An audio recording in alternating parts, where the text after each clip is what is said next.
Olá, pessoas. Bom dia. Como é que vocês estão? Espero que todos vocês estejam bem.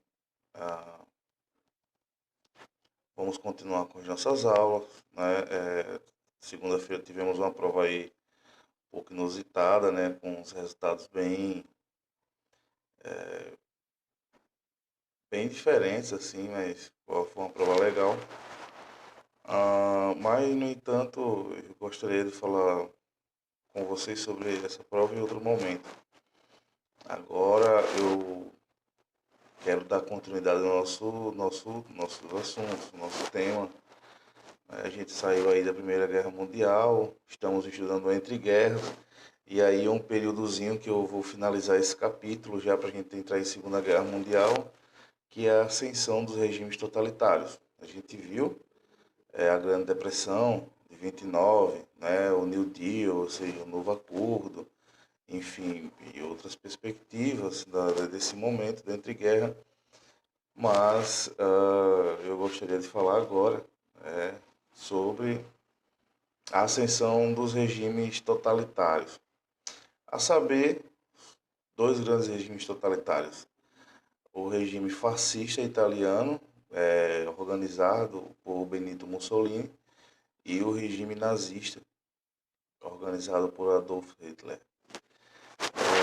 Então, nesse sentido, para a gente dar continuidade aos nossos estudos, né, ficou pouca coisa, é até bom que a gente esmiuça mais esse tema.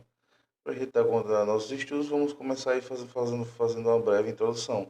Lembrando, né, relembrando aí os momentos que os países da Europa estavam passando nesse momento. Uma grande crise econômica, o desemprego elevadíssimo, pessoas na miséria, né? Os países estavam todos abalados pela Primeira Guerra. E aí a gente tem um terreno, né? Quando se estabelece uma crise social, principalmente quando nós não nos vemos representados por algumas instâncias políticas, administrativas, é mais ou menos que comum na história da humanidade as pessoas correrem para adotarem posições radicais e apoiar regimes radicais, achando que vai ser a solução. Exemplo disso foi a nossa última eleição, 2018, que o presidente se elegeu com uma agenda de liberação de arma, de diminuição de maioridade penal, enfim, a gente está vendo que nada disso aconteceu, ainda bem, né? Porque se fosse assim, os Estados Unidos não teria crime. Mas enfim, vamos voltar ao nosso foco. Então, em momentos de crise, é muito instável o terreno social e a maioria das vezes as pessoas pendem para uma decisão bem radical. E isso não deixou de acontecer nesse momento. Primeiro, eu gostaria de falar dos líderes carismáticos, né? O que é um líder carismático? É uma pessoa envolvente, né? Descontraída, que palpita fácil as pessoas, que ganha fácil as pessoas, né? Que a gente, ao ver, tem uma certa empatia. E esses sujeitos que eu falei, tanto Mussolini quanto Hitler, eles eram sujeitos carismáticos. Eram pessoas que falavam para o povo que estava sequelado naquele momento. Então, para a gente ver um pouquinho, né, após o fim da Primeira Guerra Mundial, a Itália enfrentou uma crise econômica imensa, né? Nesse sentido, a gente vê que, já que estudamos a Revolução Russa ela acontece em 1917. Na Itália, os movimentos socialistas e comunistas também começaram a ganhar força. E o interessante é que o Benito Mussolini articulou, por outro lado, uma determinada milícia. O que é uma milícia, pessoal?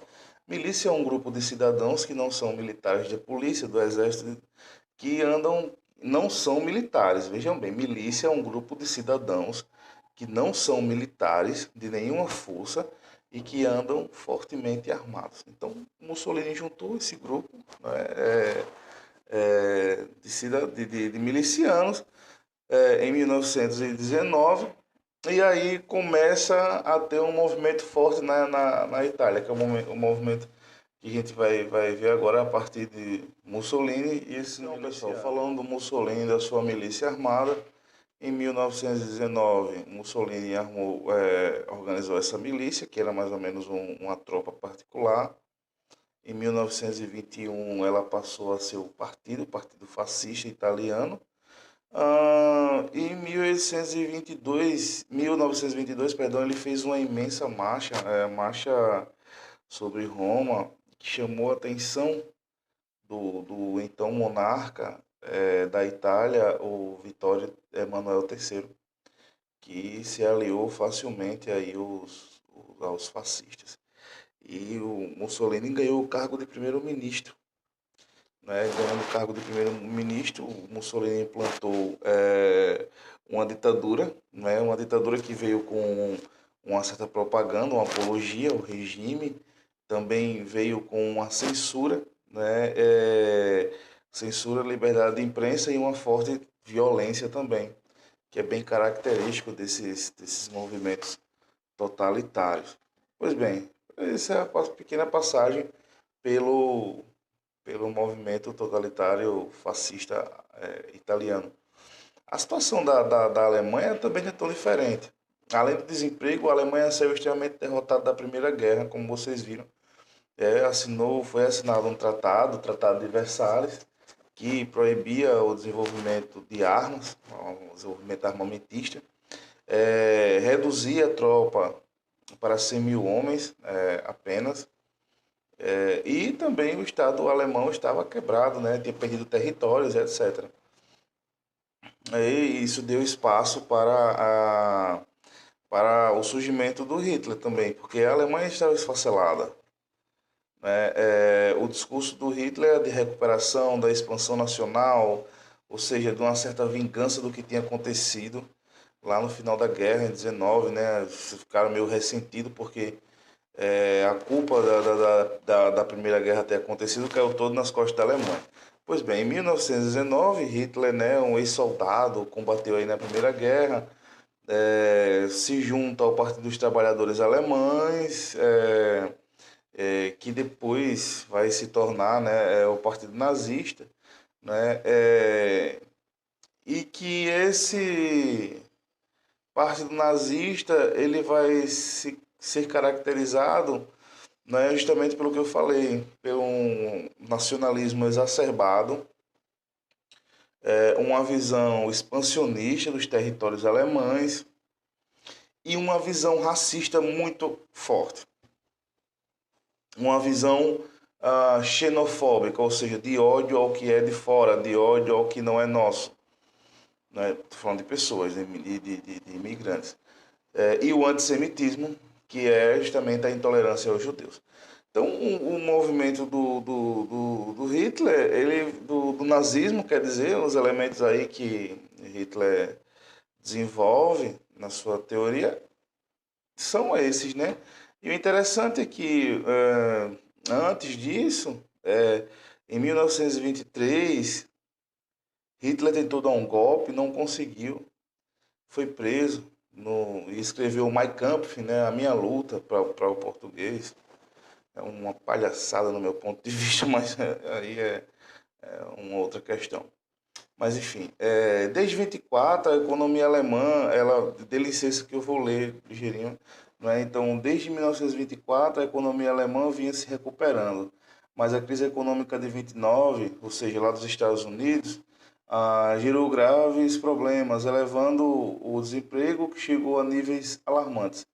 As ideias nazistas ganharam então cada vez mais aceitação, impulsionando o fortalecimento nas eleições seguintes, nas eleições do partido de Hitler. Né? Em um momento de bastante fragilidade da população alemã, Hitler, como líder do seu partido, utilizou seu poder de oratória para fazer discursos inflamados, com forte apelo nacionalista, buscando estimular nos alemães a ideia de que todos deveriam se unir e, norteados pelos princípios do nazismo, participar dos projetos de expansão do país. Então, esse foi um dos grandes planos do Hitler. Como vamos ver mais na frente, tem, tem umas coisas assim meio bizarras, né? Como a gente sabe dos campos de concentrações, da queima dos livros, né? Enfim, o regime nazista foi, aqui na Terra, foi a visão do inferno. Acho que foi a coisa mais cruel que houve. Do outro lado, vamos falar agora também da Guerra Civil Espanhola. Aí você pode falar assim, bem, professor, mas você falou que era o regime nazista e o fascista italiano. Mas como é que se aparece agora a Guerra Civil Espanhola? Pois bem, a Guerra Civil Espanhola, ela é financiada, ela foi, na verdade, financiada estritamente pelos nazistas e pelos fascistas italianos. O que acontece é que a mesma crise que havia passado, que estava passando, estava em curso, como eu falei, era na Europa inteira, não era só na Itália e na Alemanha. A Espanha também vivia esses níveis de desemprego. O interessante é que, a partir de 30, o que ocorre na Espanha é justamente o contrário. Se por um lado está na Itália e na Alemanha surgindo movimentos totalitários, quem ganha são os movimentos republicanos, os movimentos liberais. E aí o interessante é que eles vão lá, né, dizer, vamos fazer reforma agrária, vamos diminuir o número de pessoas aí, vamos aumentar o salário dos trabalhadores. Isso vai enfraquecendo um pouco porque mexe com muitos setores, a Igreja Católica, o próprio Exército, né, tendo em vista que os republicanos espanhóis naquele momento queriam destituir os generais e o alto escalão do Exército para poder economizar mais dinheiro. E isso acabou que aconteceu várias manifestações populares que iam de encontro a essas posturas. O que ocasionou nesse sentido foi que abriu brecha para um ditador chamado Francisco Franco conseguir aí galgar o poder e receber esse apoio dos fascistas e dos nazistas alemães. O que aconteceu foi uma guerra civil que se alastrou pela Espanha durante algum tempo, né? Nesse sentido, né, a aula da gente foi uma aula mais finish, né? Ali estamos finalizando aqui o capítulo. E aí eu queria que vocês fizessem uma pesquisa sobre Guernica e o Pablo Picasso, né? Tratasse, né, de fazer um texto e esse texto ser discutido. Vejam bem, vocês vão elaborar um texto e esse texto vai ser discutido na próxima aula, né, com base nas obras do Pablo Picasso, que fala da Segunda Guerra Mundial, mas não só, a gente pode ir para outros autores se vocês quiserem. Os autores os artistas que falam sobre a Segunda Guerra. O interessante é ver aí como é o nome do movimento artístico. E o interessante é vocês ver os artistas da arte degenerada. É bem legal para a gente também poder pensar a matéria de arte. Então, fazer uma pesquisa sobre o Picasso, a obra dele Guernica, e falar também um pouquinho sobre a arte degenerada. Vocês têm vários autores e ver como essa arte degenerada ela se relaciona com o regime totalitário nazista alemão. No entanto, pessoal, é isso. Paz e bem. Espero que todos vocês fiquem bem e namastê. Até mais.